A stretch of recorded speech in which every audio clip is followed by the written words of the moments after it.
ನಮಸ್ತೆ. ಇವತ್ತು ನಾನು ಮಶ್ರೂಮ್ ಸಾರು ಮಾಡ್ತಾಯಿದ್ದೀನಿ. ಇದಕ್ಕೆ ನಮ್ಮ ಹೊಲದಲ್ಲೇ ಬಿಟ್ಟಿರೋ ಅಂಥ ಮಶ್ರೂಮ್ ಇದು.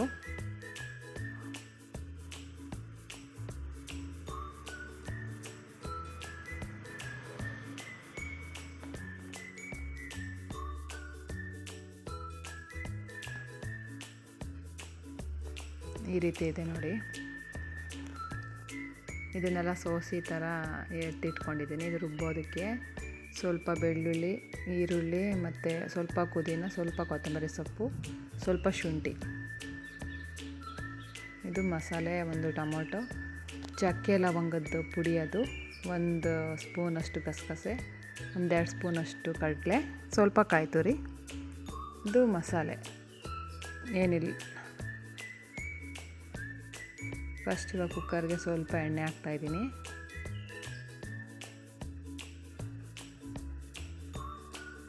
ಇವಾಗ ಈರುಳ್ಳಿ ಬೆಳ್ಳುಳ್ಳಿ ಎಲ್ಲ ರುಬ್ಬಿದ್ದೀನಲ್ಲ, ಅದನ್ನೆಲ್ಲ ಸೇರಿಸ್ತಾ ಇದ್ದೀನಿ.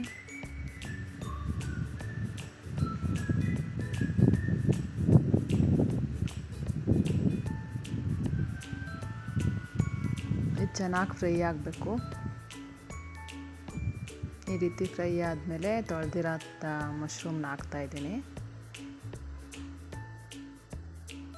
ಅದ್ರ ಜೊತೆಗೆ ಸ್ವಲ್ಪ ಉಪ್ಪು, ಸ್ವಲ್ಪ ಅರಿಶಿಣ ಪುಡಿ.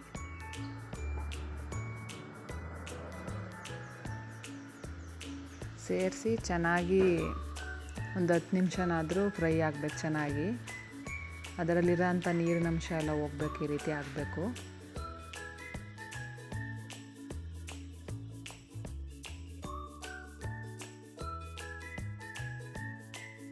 ಇವಾಗ ನಾನು ಮಸಾಲೆ ತೋರಿಸಿದ್ನಲ್ಲ, ಆ ಮಸಾಲೆನ ಸ್ವಲ್ಪ ಗರಂ ಮಸಾಲ ಸೇರಿಸಿದ್ದೀನಿ, 1 ಸ್ಪೂನ್ನಷ್ಟು.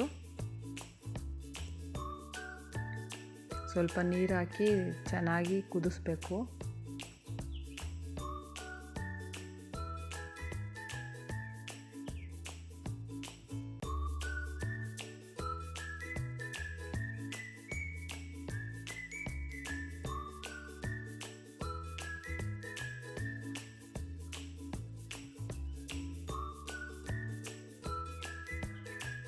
ಚೆನ್ನಾಗಿ ಕುದ್ಮೇಲೆ ಕಾಯಿಂದೆಲ್ಲ ಮಿಶ್ರಣ ಇದೆಯಲ್ಲ ರುಬ್ಬಿರೋದು, ಅದನ್ನು ಜೊತೆ ಸೇರಿಸಿ ಕುದಿಸ್ಬೇಕು.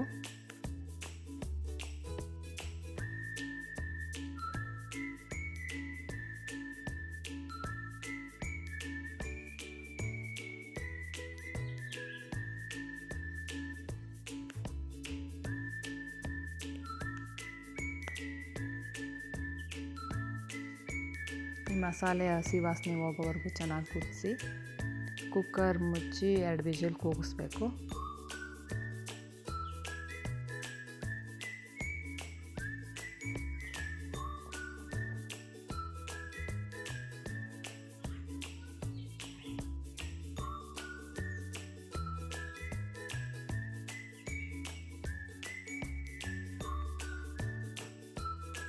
ಕೂಗಿಸಿದಾದ್ಮೇಲೆ ಒಂದು ತಪ್ಪಲೆಗೆ ಹಾಕಿದ್ದೀನಿ. ಈ ರೀತಿ ಇದೆ ನೋಡಿ. ಇಷ್ಟೇ.